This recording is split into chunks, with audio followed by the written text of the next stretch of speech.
Estamos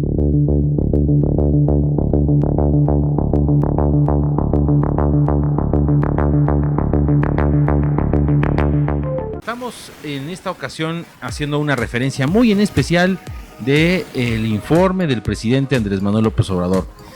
El pasado domingo, el 1 de septiembre, pues lo que dice la ley es que al presidente le toca dar el informe a la nación. Y pues fuimos recibidos con un anuncio de que era el tercer informe. Para los que tengan dudas, bueno, pues el primer informe fue los 100 primeros días de su gestión. El segundo informe en el aniversario de su victoria apenas en el mes de julio, cuando nos marca los más de 100 puntos de su administración. Recordemos que López Obrador ahí dijo que, entre otras de las cosas que haría con la mejor de las ganas, sería precisamente hacer su informe ante el Congreso de la Unión. Prefirió darlo en donde todas las semanas, desde que inició su gestión, acostumbra a dar el mensaje. El cómodo lugar que para él es el Palacio Nacional, lugar donde vive, donde es su oficina y donde todas las mañanas nos da su conferencia matutina, esa conferencia del famoso mañanero, donde López Obrador nos va marcando la agenda del día. Bueno, pues prefirió el presidente hacerlo ahí, en Palacio Nacional. Ese es un símbolo importante porque los personajes que se encontraban en las primeras filas, eso siempre habla mucho de qué hablar. Recordemos que quien empezó a utilizar el Palacio Nacional fue Felipe Calderón, pero el que posicionó para el informe presidencial fue precisamente Enrique Peña Nieto, y siempre veíamos en la primera fila, bueno, pues en su época a Angélica Rivera, la famosa Gaviota, y veíamos a los hijos de Peña Nieto, a los hijos de Angélica, a Videgaray, a Nuño, a Osorio Chong, a los personajes que marcaron el sexenio pasado. Bueno, pues ahora en primera fila teníamos efectivamente a la esposa del presidente, Beatriz Gutiérrez Müller. Teníamos también a los hijos, por cierto, no vimos en esta ocasión al famoso Chocoflán, pero sí vimos a Gonzalo, acompañado también de quien parece que es su pareja. Vimos también a José Ramón y a Andrés, hijos de su primer matrimonio. Pero llamó la atención que en primera fila se encontraba, por ejemplo, Elenita Poniatowska, esta figura del círculo de los intelectuales, que en su momento fue pues dama de compañía de Carlos Salinas de Gortari y que después se convirtió en una de las principales porristas de Andrés Manuel López Obrador. Ahí la vimos acompañando al presidente en primera fila. También en primera fila vimos a Marcelo Ebrard, por ejemplo, al canciller, a la secretaria del Bienestar, que es la licenciada Albores. También vimos por ahí al secretario de la Defensa Nacional, secretario de la Marina, a Olga Sánchez Cordero, la secretaria de Gobernación. Esos son los que estaban en primera fila, pero en la segunda fila llama la atención ya pues la presencia de algunos otros personajes que son clave para la cuarta T. Ricardo Monreal, por ahí lo vimos, al propio Mario Delgado. Encontramos a Manuel Bartlett, por ejemplo, en segunda fila, al igual que Zoé Robledo, el director del Instituto Mexicano del Seguro Social. Y ya en una tercera fila vimos a personajes como Manuel Bartlett, el titular de la Comisión Federal de Electricidad. Encontramos también ahí a algunos de los que han acompañado a Andrés Manuel en muchas de sus etapas. Vimos, por ejemplo, ahí a Jacob Polemski, la presidenta de Morena, y al propio Martí Batres. Y bueno, todo eso es un símbolo interesante, quien acompañaba al presidente en primera fila, porque filas más atrás veíamos ahí algunos empresarios como don Carlos Slim, Emilio Azcárraga de Grupo Televisa. Y bueno, pues el informe, vamos hacia al informe. ¿Qué fue lo que nos dijo López Obrador en este mensaje pues a la nación, en este mensaje de informe? Pues fue un informe de hora y media, un informe en la que lo que hizo López Obrador fue repetir lo que hace mucho en las mañaneras, recordar de forma constante pues el combate a la corrupción, con lo que pues ha sido su narrativa, el éxito de su narrativa, es decir, que el avión presidencial está allá afuera, no se usa, aunque no se ha vendido. También nos recordó que se quitó la pensión a los expresidentes, que se eliminó el Estado Mayor Presidencial y que también, entre otras cosas, se abrió Los Pinos al pueblo de México. Y después López Obrador nos empezó a dar cifras de lo que a su juicio han sido estos primeros 9 meses, que se contradicen mucho con los hechos, con la realidad. Por ejemplo, López Obrador nos bombardeó con spots diciendo que pues entre otras cosas la economía del país pues iba en buen paso, y la verdad es que pues el crecimiento del país es del 0%, que es una caída importante si uno lo compara con el año anterior. También el tema de inseguridad, que aunque el presidente reconoce que la inseguridad pues es una de sus fallas, pues tampoco nos habla de la estrategia, cuál es la estrategia de seguridad que está haciendo el presidente de la República. También nos recordó López Obrador en este informe, lo que ha hecho también de forma constante, decirnos que los culpables de las administraciones pasadas pues son los que dejaron al país en caos y que él de alguna manera está tratando de reconstruirlo en esta cuarta transformación. Digamos, hay que decirlo que fue un informe hasta ese momento, las primeros hora 20 minutos, pues un poco de lo que siempre nos da López Obrador. No encontramos ningún rasgo distintivo, algo que uno dijera, híjole, este es el gran informe del presidente. La verdad es que fue pues muy poco atractivo para los que nos chutamos este tipo de eventos. Podríamos decir que en algunos momentos bastante soso esta parte del presidente.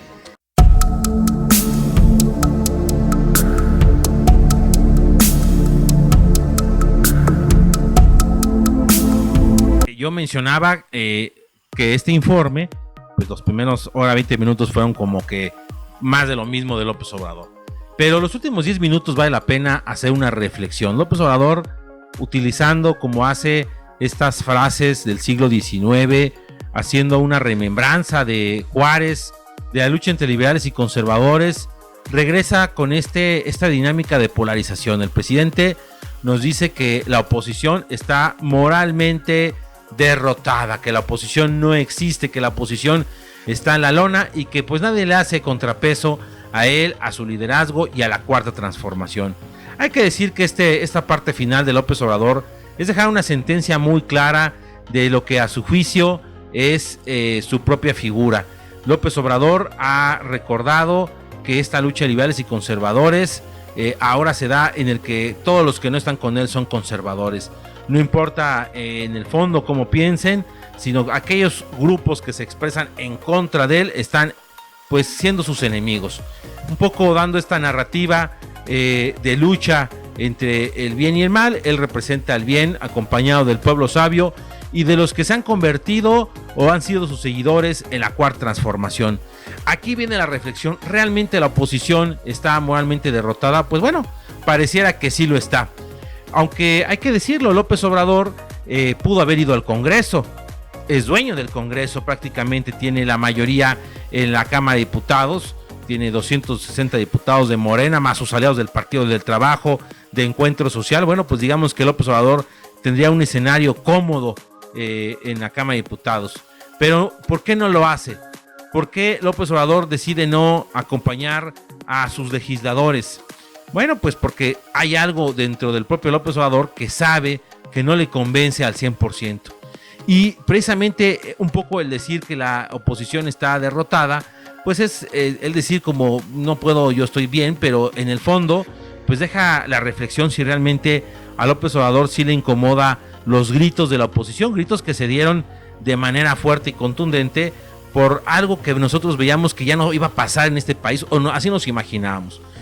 Lleguemos al retroceso y lleguemos a lo que fue en su momento la 56 legislatura, por ahí de 1994-1997, que fue la última legislatura donde hubo mayoría absoluta por parte de un partido, en esa época el PRI, en el sexenio de Ernesto Zedillo, en esa legislatura donde se elaboró, entre otras cosas, la reforma electoral que benefició con el paso del tiempo a la oposición, tanto al PAN como al PRD, y podríamos decirlo al propio López Obrador de nuestros días. Y bueno, pues en ese congreso, esa legislatura fue la última que tuvo ese control político, porque después llegó la 57 legislatura, la legislatura del 97 al 2000, donde se formó un gran bloque opositor. En aquella época se juntaron el PAN, el PRD, el Partido Verde, el Partido del Trabajo, e hicieron un bloque político para parar en su momento al PRI. Y bueno, pues fue crítico porque la mesa directiva corrió el riesgo de que no incluso se instalara en aquella época la Cámara de Diputados. Por cierto, uno de los principales opositores del PRI a que se instalara la Cámara, uno de los líderes en ese momento del PRI, del partido oficial, era nada más y nada menos que el propio Ricardo Monreal, que hoy en día pues lo vemos como senador de la República. Y bueno, esta remembranza es porque desde 1997 hasta el año pasado no había una mayoría de control total de un solo partido político. Si bien en su momento el PRI con Enrique Peña Nieto en las últimas 2 legislaturas lograba los consensos con la alianza política con el Partido Verde, con Nueva Alianza, con el Partido Encuentro Social, pues no tenía él por sí solo toda la fuerza, necesitaba de esos aliados, y ahora Morena lo tiene. La ley orgánica de la Cámara de Diputados es muy clara, una mesa rotativa entre las 3 principales fuerzas políticas en la Cámara de Diputados. A Morena no le gustó eso, dijeron no, regresemos al viejo esquema, donde el partido mayoritario, pues ahora sí que se agandalla la mesa directiva. Y la verdad es que una reflexión muy honesta, pues el poder político en la Cámara de Diputados no lo tiene la mesa directiva, la tiene la coordinación, la Junta de Coordinación Política, la famosa Jucopo. Quien dirige la Jucopo es el dueño, en otras palabras, del Congreso. La mesa directiva es un puesto administrativo, a veces decorativo, de acompañar al presidente en los eventos protocolarios, de poner el orden en las sesiones, pero no tiene, digamos, una mayor trascendencia política. Pero bueno, pues de ahí se agarró Dolores Padierna, la vicepresidenta de la Cámara de Diputados, para decir, no, Morena tiene que quedarse nuevamente con la mesa directiva.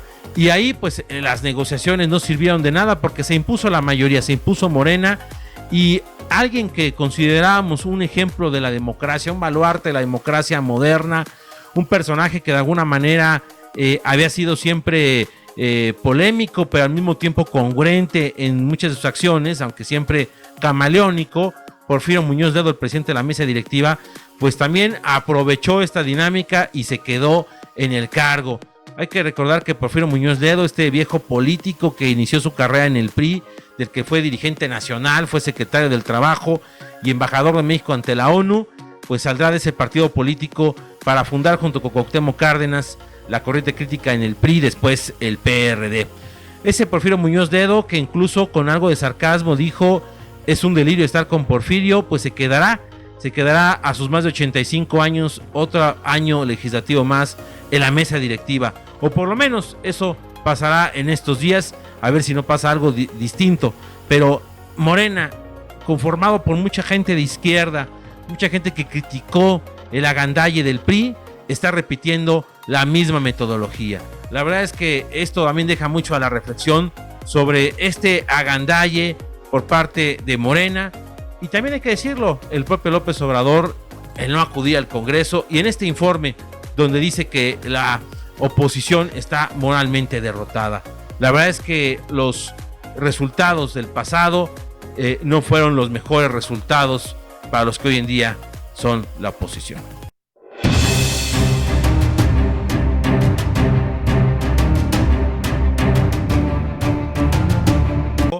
Pues hay que tomar en cuenta algunos puntos de lo que ha sido estos primeros 9 meses de López Obrador y algunas de las impresiones. Yo creo que aquí lo importante es ver qué dice la población acerca de López Obrador. Las encuestas marcan que el presidente tuvo o tiene una buena aceptación, más del 60% de la gente. Algunos dicen que el 75%, otros que el 65%, pero es arriba del 60%. La popularidad que tiene Andrés Manuel López Obrador es una buena popularidad. El gran derroche económico que se tuvo que hacer para terminar de pagar, por ejemplo, a todos los empresarios que habían invertido en el aeropuerto internacional de Texcoco, que ya no se está construyendo. Y podríamos así enumerar pues, las fallas en el tema de seguridad, el aumento del índice delictivo, de los homicidios, de los secuestros, que son pendientes importantes. Hay que tomar en cuenta que el presidente nos presume que todos los días a las 6 de la mañana tiene una reunión con su gabinete de seguridad y que ven ahí el avance de lo que va dándose en esa materia, la materia de la seguridad pública.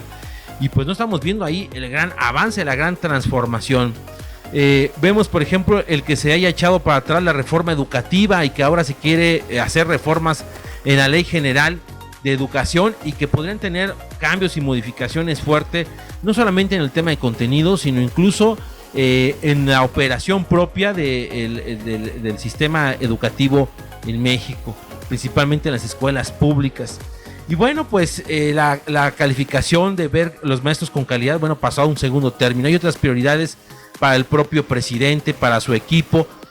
Hay que también decirlo, en estos 9 meses vemos cómo ha bajado el perfil el gabinete. Un gabinete que a veces está a la expectativa, podríamos decirlo, que a veces miedoso de hacer alguna acción que vaya a molestar al presidente, alguna cosa que mueva el tapete. Entonces ellos de repente pues bajan ese perfil, deciden no interactuar más, no hacer comentarios, no hacer declaraciones. Entonces vemos, por ejemplo, a un secretario de Hacienda, un Arturo Herrera, que desde que inició su gestión pues ha bajado la cabeza. Desconocemos lo que hace, por ejemplo, la secretaria de Economía, Graciela Márquez. El presidente los invita a acompañarlos en las conferencias mañaneras, pero pocas veces les da el micrófono. Pareciera que el presidente no quiere protagonismos, pero hace acciones para que la lucha por la sucesión del 2024 esté a todo lo que da. También vemos cómo tiene que salir en defensa del gobernador de Veracruz, que tiene un relajo en materia de seguridad. Vemos también el protagonismo a veces de figuras como el propio Marcelo Ebrard, que es el responsable de la política exterior y que ha sido el negociador con el gobierno de Donald Trump de no ponerle a México estos aranceles que podrían destrozar la economía del país.